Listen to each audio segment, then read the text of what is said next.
Hello everyone and welcome back to Read Aloud with Miss Cope. As you see, I brought my stuffed animal to come enjoy this Read Aloud with me. I hope you have yours or you're snuggled up with your blanket on the couch. So if you remember, when we had the book fair, I grabbed a few books that I thought would be interesting for us to read as a class. I chose to start with this book by Andrea Davis Pinkney, and it's called With the Might of Angels, and I hope you enjoy. Tuesday, May 18th, 1954, diary book. It's early, before the sun even knows she's got sleep in her eyes. With the way the heat is already rising, Mama will no doubt say this morning is as hot as the day I was born. Folks in Lee County still talk about me coming into this world. Someday you'll put it in a book, Daddy likes to say. Well, thanks to Goober, I now have a book to write in. The best way to tell about something is from the beginning. Even in a diary book that's private and for my eyes only, it's good for me to write about myself from the start, to claim this book as really, truly mine. In case anyone ever finds my diary, they'll know about me. Mama said I was born right as the new day was dawning. Came into this world during the in-between, when night is changing to day, when morning starts to roll out like a pie crust. That's why Mama and Daddy named me Dawn. After the in-between, when Mama cradled me for the first time, she put my name to a song. Donnie, Donnie, sweet potato pie. The nickname stuck, Donnie. My middle name, Ray, is the name Mama had before she married Daddy. She was Loretta Ray then. She's Loretta Johnson now. The name of Daddy's people, and my name too, Donnie Ray Johnson. When I was born, I came on strong like the sun. And Mama says, loudest baby to ever cry in the Hadley Hospital. You were shouting good news, says Daddy. You've been blessed with the gift of gab ever since. One thing about being born when the sun's about to rise and being named after that time of day is that I always beat the morning when my eyes are wide open and the sun is still deciding to sleep for 5 minutes more. This morning when I woke, I was hard pressed to wait, even 5 minutes for anything. The first chorus of bullfinches were welcoming May with their songs. Seems those happy birds knew it was my birthday, and thanks to Goober, my celebration had already started. As soon as I felt this hard, flat square pressing up through my pillow, I knew Goober had done something special. Goober's some little brother. He can sure rattle me plenty, but he knows how to make me happy too. Only 8 years old and full of surprises. During the mornings in between, I yanked this diary book out from under my half-asleep head. When I got to the kitchen, I was all smiles. Goober was there with Mama and Daddy. He'd lined up his peanut shells along the edge of my kitchen table, nose to tail in a parade. Most likely, it was Goober, who'd propped my pogo stick on one side of my chair and my baseball bat on the other. Goober spotted the book in my right hand. Donnie, he said, I made it special for you. It's a diary for your birthday. Special it was. This diary is small and square and put together like 2 slices of dark toast pressed into a sandwich. Its spine has been sewed with thick twine. The pages are rough at the edges, but there are plenty of them for writing. I named my birthday gift as soon as I held it. Diary book, thick as a brick and sure hefty. At breakfast, I ran my fingers along my diary's bumpy spine. You made this? I said to Gobber. Mama, help me. We know how much you like to write, Mama. She looked as proud as Goober. Goober, not Gobber. We'll go with Goober. Goober rocked in his chair, set the chair's back legs up to tilting. Then he handed me another gift, a red new pencil with a plump eraser for the bestest sister Goober said. You're the bestest, Goober, I said, then hugged him. Thank you. I sure don't know why people say Goober is slow. I think he's as regular as anybody, only different in a certain ways. Mama's tried to explain it to me, but I have a hard time understanding. Your brother's one of God's beautiful creatures. You came here with the gift of talk. Goober's gift is that he sees the whole world. He sees the whole world in his own way. There's nothing wrong with Goober's eyesight. Sometimes he won't look at you when he speaks, but my brother can no doubt see fine. Some kids say Goober's adelbrain. Others say he's touched in the head or a simpleton. To me, Goober's just special. My little brother's given name is Gunther Johnson, but the boys love peanuts. So we've been forever calling him Goober. Most days, his pockets bulge with peanuts in their shells. His skin is the same brown as a peanut, too. And he's just as pudgy. My daddy always winks when he says this. Daddy works nights mostly, hauling and loading milk and cheese crates from the backs of trucks at Shutter's Dairy, the biggest dairy supply in all of Lee County. Daddy leaves for work after supper, returns right before morning, eats breakfast with us, and then reads his stack of newspapers before he sleeps. This morning, like always, Daddy was deep in his reading. Didn't look up once. That's Daddy.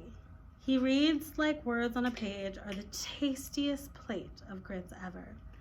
You get that from him, Donnie, Mama says. The two of you read faster than drinking root beer through a straw, and you, child, taking book learning just as quickly. Mama's right. At school, I'm quicker than most kids. Daddy can't get enough of his newspaper and magazines. He stacks them all next to his coffee cup. Look at an NAACP journal called The Crisis in our local paper, the Hadley Register. Daddy even somehow gets his hands on that northern newspaper, the New York Times. This morning when I sat down, Daddy took a break from his breakfast reading.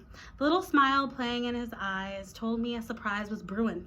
He studied me for a long moment. Happy birthday, Donnie. Then he pushed that New York paper under my nose. Here, child.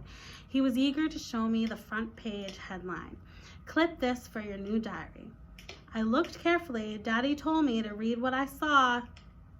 He said, speak loud enough to scare some pigeons. I read slowly, pressing each word into the warm morning air.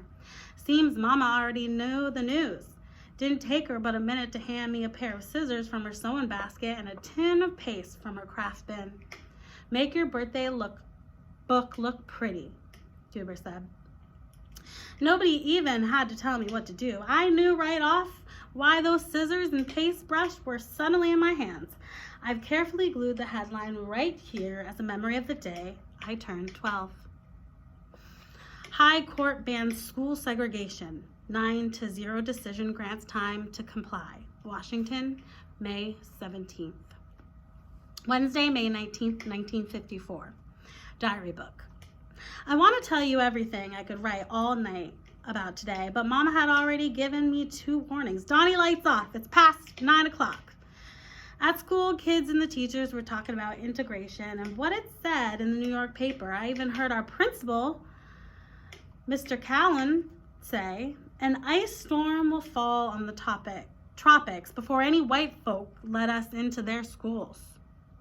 I could write more, but Mama calling for the 3rd time. Donnie, turn off that light. I'll put you under my pillow where I first found you. You can share the spot with my birthday candle. The last one to lose is flame from my blowing. Mama says the final candle to go out is the one that makes your wish come true. I'll be back at you soon, diary book. Catch you during the in-between. Thursday, May 20, 1954, diary book. Today, Yolanda and me didn't come right home after school like we're supposed to. I mean, this is my birthday week, and I did make a wish on the candles Mama had put on my cake at supper on Tuesday. I didn't need those candles for wishing, though. I've had the same wish for a long time as I can remember, to see the inside of Pretty Man Coburn Hadley's white school. Mama and Daddy have told me time and again that I am never going to go to the white part of town without them. Daddy once said, if I ever get wind of you going over there, your behind will wonder if it can grow skin again. But I wasn't really going to be in the white part of town. I was just passing by the white part of town so that I could see Pretty Men. Yolanda and me took the long way home. Really, it wasn't even on the way home, but it was long. Truth be told, since this is my diary, I can be honest. Pretty Man is away on the other side of Hadley, nowhere near to where we live. By walking the main street, it takes just about 1 whole hour to walk the 2 miles to Pretty Man from our neighborhood. It's less than half that time when you take shortcuts. Even though this was the long way home, it was the shortest way to get to Pretty Men. Yolanda and I walked along Weedle Lane, which brought us through the piney woods up behind Pretty Men, where the sports field meets the railroad tracks. The grass is high and yellow there and thick with weeds. I had my pogo stick stretched across the back of my shoulders. Arms hung over each end. I nudged Yolanda. Look at that baseball field, I said. It's like something from a movie, Yolanda said. I blinked. They even have a dugout and padded bases, Yolanda said. We stayed low in the grasses. I saw a girl come out Pretty Men's back door and unlatch a bell from a hook on the school's bricks. She looked to me to be my age. She walked around the side of the building to the front, holding the bell. The bell was no bigger than a teacup, and when she waved it, it sure clanged loudly. That bell's sound was as beautiful as the sight of the baseball field. You hear that, Donnie? They must ring that same bell when you step off a cloud to enter the heaven, I said. Saturday, May 22nd, 1954, diary book. I'm as awake as a hooty owl on this black night, thinking about Pretty Men's baseball field. I've been trying to sleep, but over and over I keep seeing the same moving picture in my mind. Me, Donnie Ray, round in the bases on Pretty Men's baseball diamond. Can you imagine anything better? I wouldn't be surprised if those bases were made of real diamonds. Here are a few more things I want to write about me to make this diary truly mine. Folks call me a hay girl or a coal catcher. That's the same as calling me a tomboy. People can say what they want. They're mostly right in thinking. I'm not scared of getting dirty. Hay and coal don't bother me. Neither do dirt, night crawlers, bugs, or even the smell of rotten eggs. Running fast and hard makes me happier than a grasshopper at a jump rope contest, and I swim as good as any frog. I'm nimble too. I can wrestle a knot free from a tangle of shoelaces, trap a moth by its wings with 2 of my fingers, and clear the hedge that separates our yard from Marietta Street where we live. I've never liked dresses or shoes that shine. Even if I were going to meet President Dwight D. Eisenhower himself, I'd show up to shake his hand in dungarees and keds. Don't stick me in starches, skirts, or anything with a ruffle, except on Sundays when Mama insists that I look correct for church. How we doing? Good. As much as it hurts to wear one of those dresses or 2 skirts I own, I do it sometimes for Mama and Daddy and for Goober, who likes to say dresses show your strongest ankles, Donnie. What's really correct is what suits a person best. And what suits me is playing baseball. More than anything, I want to be a part of the All-American Girls Baseball League, a group of women baseball players, but there are no Negroes playing in the AAGBBL. Not a single one. Someday I will write a letter to Jackie Robinson, second baseman for the Brooklyn Dodgers and the first Negro baseball player to play in the major leagues, to see if he can help me get into the AAGBBL. If anybody would know how to break in, Jackie would.